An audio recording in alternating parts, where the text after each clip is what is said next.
Hello friends, मेरा आज का टॉपिक है इंसेक्ट विंग्स। तो सबसे पहले हम बात करते हैं इंसेक्ट विंग के बारे में चर्चा करते हैं। जो इंसेक्ट विंग्स होता है यह इंसेक्ट के जो बॉडी सेगमेंट थोरेसिक सेगमेंट मीजोथोरेसिक और मेटाथोरिक्स पे वन वन पेयर पाए जाते हैं। मीन्स कह सकते हैं कि वन पेयर मेजोथोरिक्स पे और वन पेयर मेटाथोरिक्स पे पाए जाते हैं। इसके बाद हम बात कर लेते हैं जो इंसेक्ट होते हैं विंग्स। इसमें हमारा इंसेक्ट विंग्स जो है कि 29 इंसेक्ट ऑर्डर होते हैं, जिसमें ए टेरिकोट ग्रुप में बांटा गया है और टेरिकोट ग्रुप में बांटा गया है। ए टेरिकोट में विंगलेस इंसेक्ट होते हैं, मतलब इंसेक्ट में विंग्स नहीं पाया जाएगा। जो 25 ऑर्डर बचते हैं उसमें विंग्स पाए जाते हैं, जिसमें से 25 ऑर्डर वो होते हैं जो टेरिकोट ग्रुप में आते हैं। अब ए टेरिकोट टेरिकोट ग्रुप में 25 ऑर्डर आते हैं, जिसमें आपका डिप्टेरा ऑर्डर को छोड़ करके बाकी जितने भी इंसेक्ट ऑर्डर हैं उसमें 2 पेयर विंग्स पाए जाते हैं। कितने? 2 पेयर विंग्स पाए जाते हैं और बाकी डिप्टेरा ऑर्डर में 1 पेयर विंग्स आर प्रेजेंट होता है। इसके बाद हम बात कर लेते हैं सबसे, तो हम चर्चा करते हैं हमने एक विंग्स का एक हाइपोथेटिकल स्ट्रक्चर बना रखा है विंग वेनेशन का। तो सबसे पहले हम चर्चा कर लेते हैं विंग के मार्जिन का और विंग के एंगल का और विंग के क्रॉसविंड और हाइपोथेटिकल ये हॉरिजॉन्टल क्रॉसविंड का। तो हम सबसे पहले चर्चा करते हैं, जैसे ये हाइपोथेटिकल एक विंग का विंग वेनेशन का स्ट्रक्चर बनाया गया है। तो हम बात करते हैं कि जो ये क्या बोलते हैं, जो विंग है, विंग का जो एंटीरियर मार्जिन होता है उसको हम क्या बोलते हैं? कोस्टल मार्जिन बोलते हैं। विंग के एंटीरियर मार्जिन को क्या बोलते हैं? कोस्टल मार्जिन नाम से जानते हैं। इसके बाद जो विंग का आउटर रीजन होता है इसको हम एपिकल मार्जिन के नाम से जानते हैं। इसके बाद विंग का जो पोस्टीरियर रीजन होता है उसको हम एनल मार्जिन के नाम से जानते हैं। अब हम देखते हैं कि एंगल कितने होते हैं। तो विंग में एक विंग का जो एंगल है, जैसे एक जहां से कोस्टा वेंस स्टार्ट होता है वहीं पे एक ह्यूमरल एंगल पाया जाता है। कौन सा एंगल? ह्यूमरल एंगल वहां बनता है। इसके साथ ही आपका कोस्टल मार्जिन और एपिकल मार्जिन के बीच में एक एंगल बनता है, इसको हम क्या बोलते हैं? एपिकल एंगल के नाम से जानते हैं। कोस्टल मार्जिन ये हो गया, यहाँ से यहाँ तक कोस्टल मार्जिन, और ये जो है एपिकल मार्जिन है। तो एपिकल मार्जिन और कोस्टल मार्जिन के बीच में एपिकल एंगल बनता है। इसके बाद एपिकल मार्जिन और एनल मार्जिन के बीच में एक एंगल बनता है, उसको क्या बोलते हैं? एनल एंगल के नाम से जानते हैं। तो एंगल आपके हो गए ह्यूमरल एंगल, इसके बाद एपिकल एंगल और एनल एंगल। उसके बाद अगर मार्जिन की बात करते हैं तो coastal margin, apical margin and anal margin हो गए। अब हम बात कर लेते हैं प्रिंसिपल वेंस के, जो विंग वेनेशन में महत्वपूर्ण भूमिका अदा करते हैं। तो अब क्या है, जैसे ये वेंस है, ये जो आप देख रहे हैं लॉन्गिट्यूडनली वेंस देख रहे हैं कि जो एक यहाँ से लॉन्गिट्यूडनल रेखाओं में खींचे गए हैं। तो ये क्या है, जैसे ये क्या है? कोस्टा वेंस है। ये क्या है? अनडिवाइडेड होती है, अनब्रांच होती है। कोस्टा जो वेंस होती है यह अनब्रांच होती है।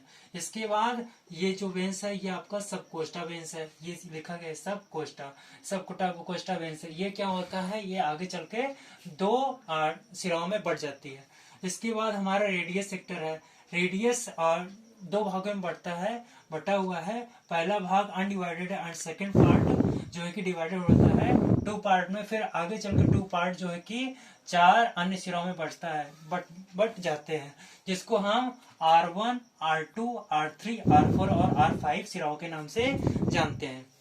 इसके बाद क्या है कि मीडियस वेंस। मीडियस वेंस जो होता है यह 2 भागों में बढ़ जाते हैं। इसको बोलते हैं एंटीरियर मीडिया और दूसरे बोलते हैं पोस्टीरियर मीडिया।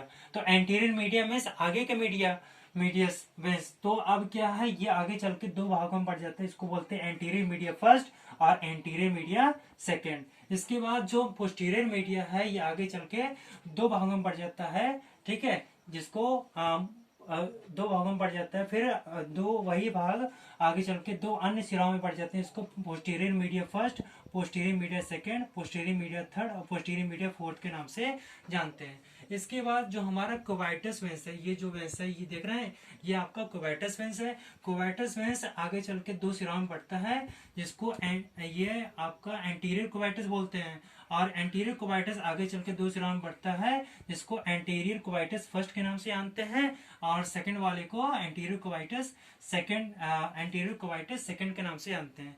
इसके बाद जो पोस्टीरियर कोवाइटस है यह अनब्रांच होता है और ये धनात्मक यहाँ शो किया गया है, मीन्स कह सकते हैं कि ये उभरी हुई अवस्था में होता है वेंस। इसके बाद जो ये सिंगल देख रहे हैं, ये विदाउट ब्रांच होते हैं, ये एनल वेंस होते हैं। Anal first, anal second, anal third होते हैं। तो आपने देखा जो लॉन्गिट्यूडनल वेंस हैं ये आपके ऐसे किनारे तक जाती है। इसके बाद क्या है, इसमें 6 प्रिंसिपल वेंस थे, आपको जैसे बताया गया कि कोस्टा, सब कोस्टा, रेडियस, मीडियस, कुबाइटस और एनल। तो यहाँ हमने लिख रखा है कि कोस्टा, सब कोस्टा, रेडियस, मीडियस, कुबाइटस और एनल, ये 6 प्रिंसिपल वेंस होते हैं। 6 प्रिंसिपल वेंस होते हैं। इसके बाद क्या है हमारा कि कोस्टा और सब कोस्टा के बीच में एक क्रॉस वेन बनता है, जिसको हम क्या बोलते हैं, ह्यूमरल क्रॉस वेन बोलते हैं। इसके बाद क्या है कि रेडियस वेंस देख रहे थे, इसमें रेडियस वेंस फर्स्ट में और रेडियस सेक्टर के बीच में एक क्रॉस वेन बनता है, इसको बोलते हैं रेडियल क्रॉस वेन बोलते हैं। इसके बाद क्या है, अब ये देख रहे हैं रेडियस वेंस था, ये रेडियस वेंस है, इसलिए क्या है मीडियस वेंस है। तो रेडियस वेंस और मीडियस वेंस के बीच में एक क्रॉस वेन बनता है, इसको क्या बोलते हैं, रेडियो मीडियल क्रॉस वेन बोलते हैं। रेडियो मीडियल क्रॉस वेन के नाम से जानते हैं। इसके बाद ये मीडियस वेंस है और ये कुबाइटस वेंस है। तो मीडियस वेंस और कुबाइटस वेंस के बीच में एक हॉरिजॉन्टल वेंस क्रॉस वेन बनता है, जिसको क्या बोलते हैं, मीडियो कुबाइटल क्रॉस वेन बोलते हैं। क्या बोलते हैं, मीडियो कुबाइटल क्रॉस वेन के नाम से जानते हैं। इसके बाद हमारा जो एनल वेंस होते हैं ये अनब्रांच होते हैं। तो सारे जो 6 प्रिंसिपल वेंस हैं उसमें कोस्टा वेंस अनब्रांच है, कोस्टा वेंस अनब्रांच होते हैं और एनल वेंस अनब्रांच होते हैं। बाकी आपके जो बचते हैं सब कोस्टा, रेडियस और मीडियस, कुबाइटस, ये क्या होते हैं, ब्रांच लाइक होते हैं। तो इसके बाद लॉन्गिट्यूडनल वेंस पे हॉरिजॉन्टल क्रॉस वेन आपको दिख गया। कितने क्रॉस वेन होते हैं, जैसे humeral cross vein, radial cross vein, radio medial cross vein, medio cubital cross vein, ये आपके क्रॉस वेन हो गए। इसके बाद यहाँ पर हमने शो कर रखा है, जैसे आपको पॉजिटिव दिखाया गया है, ये विंग्स में ये वेंस क्या होते हैं, उभरी हुई अवस्था में दिखाई देती हैं।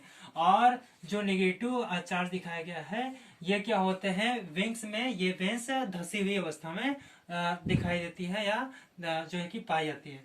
इसके बाद क्या है, ये कॉन्वेक्स यहाँ पे हमने शो कर रखा है, जैसे कॉन्वेक्स वेंस होती हैं, जैसे कोस्टा, रेडियस फर्स्ट और एंटीरियर मीडिया, कुबाइटस एंटीरियर और एनल फर्स्ट, ये कॉन्वेक्स वेंस होती है। इसके बाद जो सब कोस्टा है, रेडियल सेक्टर है, पोस्टीरियर मीडिया है, कुबाइटस पोस्टीरियर है, ये कॉनकेव वेंस के रूप में दिखाई देती है, धसी व्यवस्था में होती है। इसके बाद हम बात कर लेते हैं मॉडिफिकेशन ऑफ वेंस की बात कर लेते हैं। जैसे आपका क्या है, स्केली विंग होता है, स्केली विंग होता है। तो स्केली विंग आपका जो जैसे इंसेक्ट हो गया, मोथ हो गया, बटरफ्लाई होगा, उसमें आपका मोथ और बटरफ्लाई में देखने को मिलता है कौन सा, स्केली विंग। अगर हम बात कर लेते हैं इलेक्ट्रा विंग जो होते हैं, इलेक्ट्रा टाइप का विंग जो है, बीटल का जो 4 विंग होता है वो आपका इलेक्ट्रा टाइप का होता है, बीटल का 4 विंग इलेक्ट्रा टाइप का होता है। इसके बाद हम बात कर लेते हैं जैसे हेमिलेट्रा। तो हेमिलेट्रा जो होता है, ये हेमिलेट्रा टाइप का विंग जो है कि आपका हेटेरोप्टेरन जो बग्स होते हैं उनमें देखने को मिलता है। इसके बाद हमारा क्या है, मेम्ब्रेनस है। मेम्ब्रेनस जो विंग्स होते हैं उसमें किस इंसेक्ट में देखने को मिलता है, मेम्ब्रेनस विंग्स आपका जैसे बीज हो गया, वास्प हो गए, और ड्रैगन फ्लाइज हो गए, डमसल फ्लाई हो गए, इन सभी के 4 विंग्स और हैंड विंग्स दोनों विंग्स क्या होते हैं, मेम्ब्रेनस होते हैं। तो इसके बाद हम बात कर लेते हैं आपका जो है कि टैगमिना विंग्स की बात कर लेते हैं। टैगमिना, तो टैगमिना विंग्स जो होते हैं ये आपके जैसे देखने को मिलते हैं, जैसे ग्रासहॉपर हो गए, कॉकरोच हो गए, इनका जो 4 विंग होता है ये टैगमिना टाइप का होता है। तो हमने देख लिया स्केली विंग, मोथ और बटरफ्लाई में इलेक्ट्रा, बीटल्स में हेमिलेट्रा, हेटेरोप्टेरन बग्स में, उसका मेम्ब्रेनस आपके बीज में, वास्प में, ड्रैगन फ्लाइज में, डमसल फ्लाई में। इसके बाद नेक्स्ट हमारा टैगमिना, कॉकरोच और ग्रासहॉपर के 4 विंग जो होते हैं वो टैगमिना टाइप के होते हैं। तो इस प्रकार से हमने विंग के विंग वेरिएशन के साथ उनके विंग मार्जिन और विंग में पाए जाने वाले उनके एंगल के बारे में अध्ययन किया। तो उसके बाद ये हमारा टॉपिक आज का यहीं समाप्त होता है। अगर हमारा वीडियो अच्छा लगा तो हमारे चैनल को सब्सक्राइब और लाइक करें। Thank you.